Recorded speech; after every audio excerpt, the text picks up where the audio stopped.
नमो नारायण जी। मैं प्रणव ओझा आप सभी का बारंबार स्वागत करता हूं हमारे YouTube चैनल भाग्य नेत्रम में।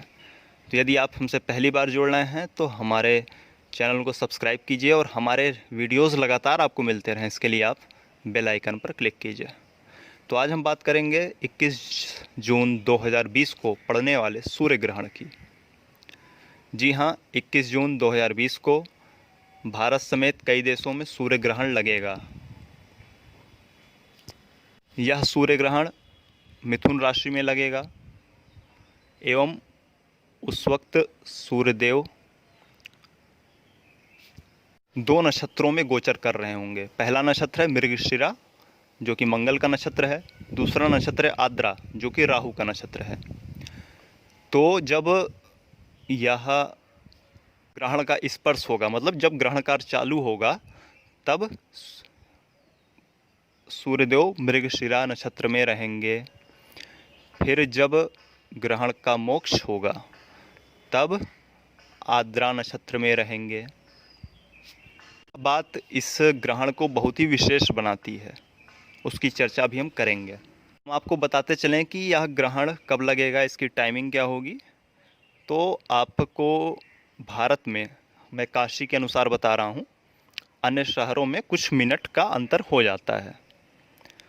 तो बनारस के हिसाब से भारत में जो ग्रहण है वह 10:31 से लगेगा। सुबह 21 जून 2020 को सुबह 10:31 से लगेगा और 2:04 तक शाम को, मतलब दोपहर को 2:04 तक यह रहेगा। गौर से सुनिए, सुबह 10:31 से और 2:04 तक रहेगा 21 जून को। तो कुल मिला के लगभग 3 घंटे 33 मिनट के आसपास का ग्रहण है। और जैसा कि सूर्य ग्रहण में होता है कि 12 घंटे पूर्व से सूतक लगेगा, तो इसमें भी अब रात के 10:31 से, मतलब 20 तारीख की रात 10:31 से सूतक लग जाएगा, 12 घंटे पूर्व से, है ना। तो सूतक काल में जो भी निषेध हैं वह मान रखेंगे, उनके मायने रहेंगे, उसका पालन करना रहेगा। उसमें निषेध क्या क्या होता है मैं संक्षिप्त में बताता चलूँ। तो निषेध होता है कि कपड़े इत्यादि नहीं धोना है, किसी धारदार वस्तुओं का प्रयोग नहीं करना है ना, प्रणय संबंध नहीं बनाने हैं, अनर्गल कार्य नहीं करने हैं, जो पाप कर्म हैं वो नहीं करने हैं, किसी की पर निंदा या पर चुगली, गाली गलौज इत्यादि से दूर रहना है, सात्विकता से रहना है आपको। बाहर घूमना इत्यादि नहीं है, घर में रहना है उस वक्त अपने। किसी भी चीज़ का भक्षण नहीं करना है, मतलब किसी भी चीज़ को ग्रहण नहीं करना है। जल है या कोई खाने की सामग्री है, या सूतक काल से ही चालू हो जाएगा, मतलब रात के 20 जून की रात 10:31 से चालू हो जाएगा और 21 जून को दोपहर को 2:04 तक आपको इसका पालन करना है।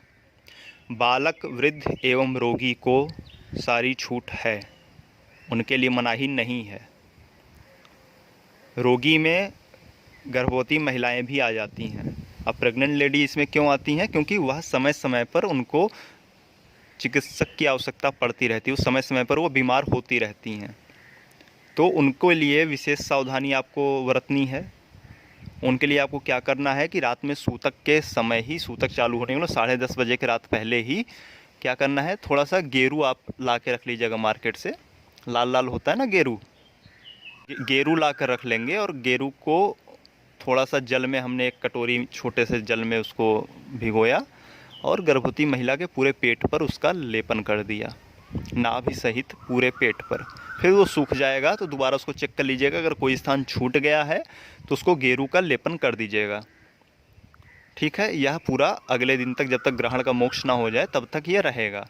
इसके अलावा क्या कर सकते हैं, अगर यह उपलब्ध नहीं है, वैसे तो ये सामान्यतः मिल जाता है मार्केट में, या उपलब्ध नहीं तो आप एक नारियल रख सकते हैं अपने आसपास, मतलब महिला अपने गोद में रखे या जहाँ पे बैठी है, जहाँ पे सो रही है वहाँ पर वो रखे गर्भवती महिला, तो नारियल, जल भरा नारियल, तो उसके जो भी नकारात्मक प्रभाव है ग्रहण का उसके ऊपर नहीं पड़ेगा।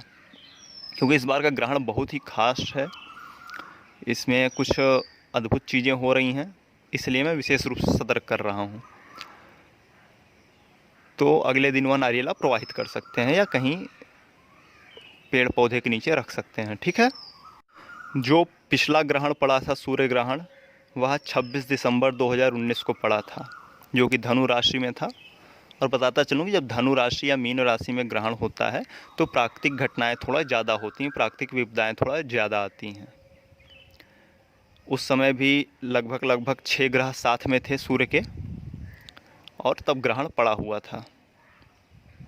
तो मैं इस वीडियो में यह भी बताऊंगा आपको कि इसका प्रकृति पर क्या असर पड़ेगा, नेचर पर इसका क्या असर पड़ेगा, पूरे विश्व में कि प्राकृतिक घटनाओं पर इस ग्रहण का क्या असर पड़ेगा, और यह क्यों खास है, क्यों ये और ग्रहणों से अलग है, ऐसी क्या बात है इसमें।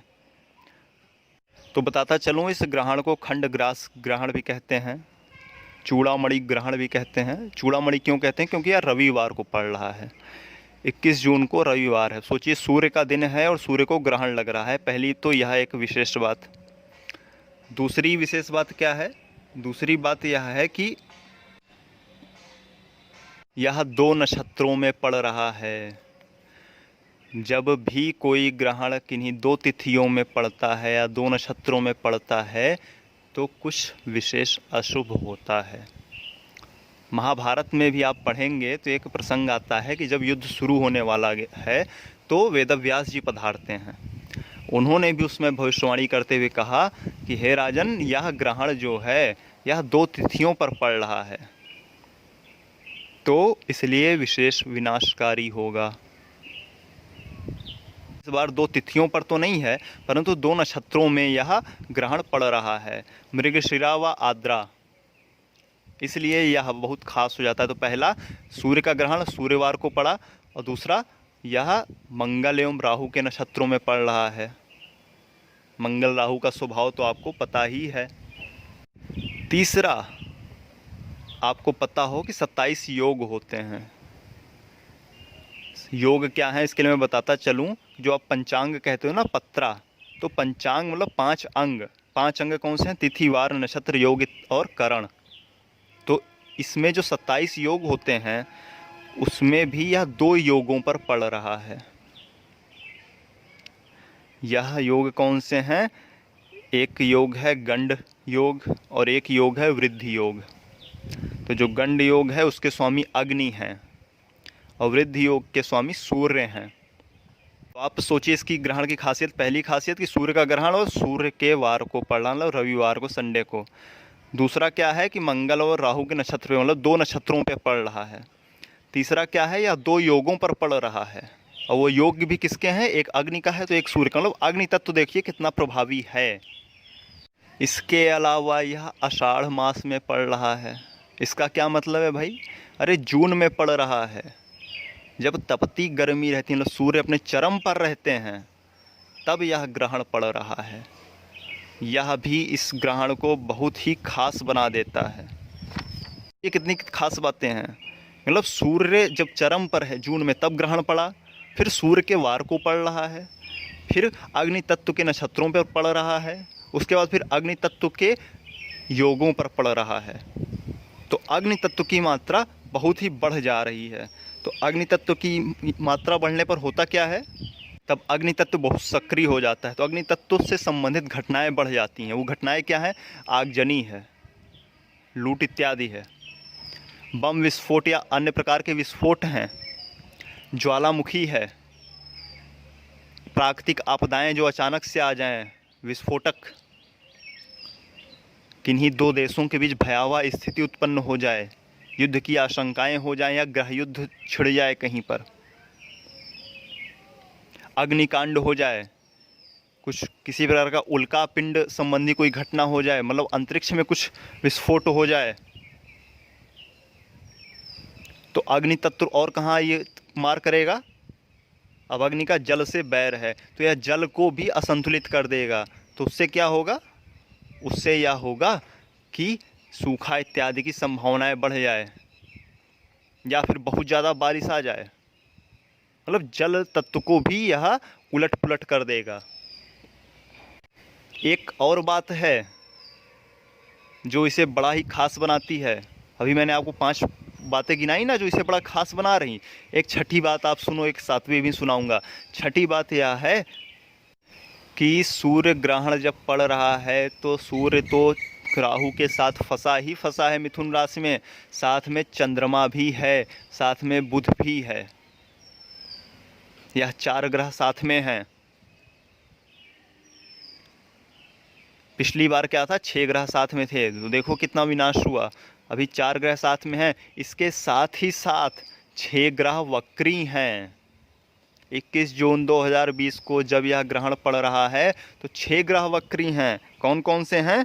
बुध वक्री, गुरु वक्री, शुक्र वक्री, शनि वक्री और राहु केतु तो हैं ही वक्री। तो यह जो भयावह स्थिति बन रही है, इस पर व्यक्ति को काबू पाना है। और यह मैं जो प्रकृति की बात कर रहा हूँ, ये इसका मतलब ये नहीं कि देश दुनिया की प्रकृति हमारे अंदर भी, हमारा नेचर भी, हमारे अंदर भी तो जल तत्व है, हमारे अंदर तो स्वभाव है, हमारे अंदर भी तो प्रकृति है। तो हमारा भी नेचर इसमें क्या होगा, उसमें भी असंतुलन आएगा। तो हमको स्वयं को भी संभालना है।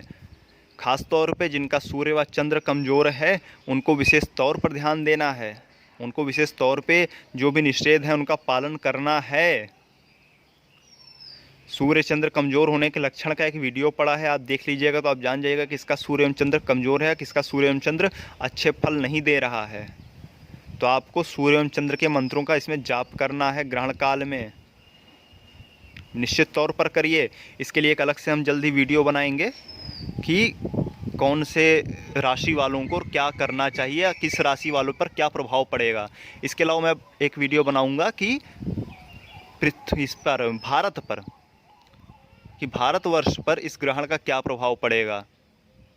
एक अलग से वीडियो बनाऊंगा साधक वर्ग के लिए, तो इस पर भी मेरे 3-4 वीडियो और आपको अगले 2-4 दिनों में देखने को मिलेंगे। तो इसको आप सर्च करके देख लीजिएगा, प्लेलिस्ट बना के ग्रहण का, मैं एक सूर्य ग्रहण का प्लेलिस्ट बना के अलग से डाल भी दूंगा। तो बंधुओं, सूर्य आत्मा होती है, चंद्रमा मन होता है। यह दोनों क्या हैं?